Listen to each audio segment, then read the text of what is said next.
Hey guys, this is Apollo Vlogs back here again. This is the story time everybody's been wanting between me and Barney. And Dustin is going to start off how it all started, and I'll just finish it off at the end and let y'all know what happened. Alright, so I was going to the gym. I got dropped off, and I was walking home. And Tony stopped by, and I tried to get in the front seat.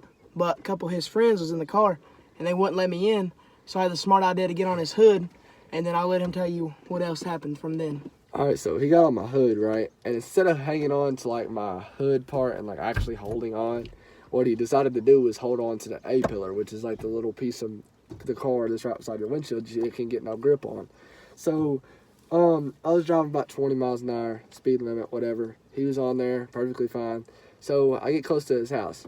My car, it's already, I don't know why it's built like this, but the front end is always kind of tilted down and the rear end's more high. So whenever I went to brake, because I had to brake, I realized that I was getting a little close and I had to brake. So I decided that I was going to brake harder because I had to, because I wouldn't have made it out of probably, I was scared I was going to throw him off, but then again, I didn't know if I was going to throw him off, so I just had to hit the brakes. And by that time, it was already too late, so I really had to hit the brakes. And I did, and when I did, he like went to jump off. And when he went to jump off, the car, like, his leg clipped the car. And he pretty much tripped. And I stopped, and he kept going. He flipped off, rolled several times down the road. About 7 or 8 times, yeah, I'd say. He was, his leg was bleeding and stuff. At first, I thought he was joking, because sometimes when he gets hurt, he's a tough boy. I ain't never seen him cry before. Those times, he usually won't cry or just even act like anything's happening. But I knew something was wrong when he started crying, and he was screaming for help. I then decided that we were going to try to pick him up. That wasn't working, so we had to get several people, pick him up, and take him into the house. He's a big boy, so it was a good struggle for all of us to get him into the house. So, yeah, we got him See, into... the thing is, when I first landed, I thought I snapped my neck because I broke my collarbone right through here, and it looked like my neck was snapped because I couldn't move it. I couldn't move this part of my arm at all. Like, basically, from my fingers to right up here, I could not feel nothing. It was straight pain. Yeah, we ended up getting him in the house and ended up cleaning him up a little bit, and I decided I was going to be the one to take him to the hospital because I felt it was the right thing to do, because there's no need letting him run an ambulance for that. I ain't paying no money. Yeah, that's the whole ambulance bill. It ain't nobody trying to pay.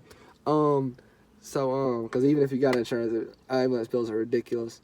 Well, needless to say, I got him in the front seat, got him comfortable, and me and a couple of my friends that were in the back, they ended up getting in the back. Dustin got in the front, and me and his family rushed to Corbin Hospital.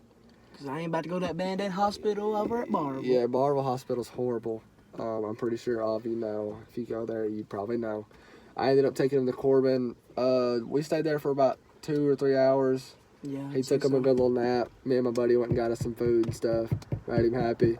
But he ended up breaking his collarbone in how many places? 2 places. 2 places on the collarbone, and broke and then his one wrist. Place and the wrist. Yeah, broke his wrist. And we a couple days later, he went to the bone doctor. I don't know what you call them. I forget what you call them. But he went there, and they told him that he had broken those bones and that he had to have surgery.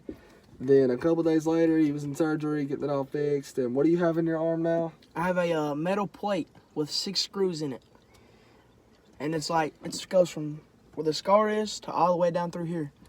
And like when it storms and stuff, I can't feel nothing right through there. It's like numb right now. I still can't feel it. Yeah, it's weird. I couldn't walk for 2 weeks straight. Well, yeah, I could walk, but it was so hard for me to get up and down everywhere. Like my knees, from down to the top of my knee to the end of my shin, it was like scraped up. Yeah, he was pretty banged up, pretty bad. I couldn't. It was pretty hard. It's pretty hard for him. I tried to help him the best I could. I felt bad for it, but then again, it was both of our fault. It wasn't so much my fault. It wasn't so much his fault. But then again, it was my fault for getting on the hood. Yeah. Then again, it was your fault for driving.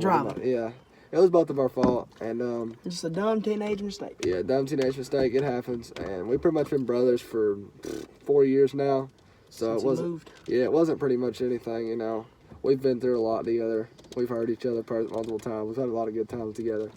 So I mean, it's possible to happen to me from him later down the road. But you know what? That's the thing that friends do. Things that brothers do. But it was a pretty crazy time. I really didn't know what to do at that point. It's kind of scared for him as well as myself in a couple of ways. But that is the end of the story time, guys, and I'm out of here. Paul Vlogs out. Peace.